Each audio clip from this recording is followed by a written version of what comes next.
मात मातेश्वरी श्री मां नर्मदा मैया की मनोहर मूर्ति मैया के तट पे बगरे गांव, एक गृहस्थी का गांव है, फिर भी मंदिर की तरह घर को रखा है। माताराम है, गृहस्थी लोग है, मूर्ति बनाते हैं।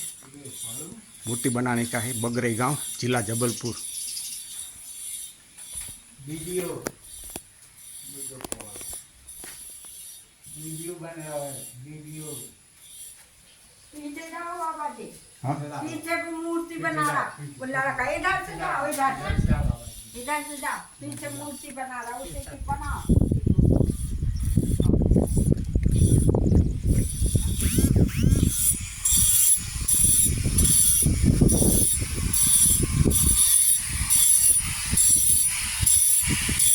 मूर्ति बना रहा है यहाँ। बाबा जी क्या देखिए।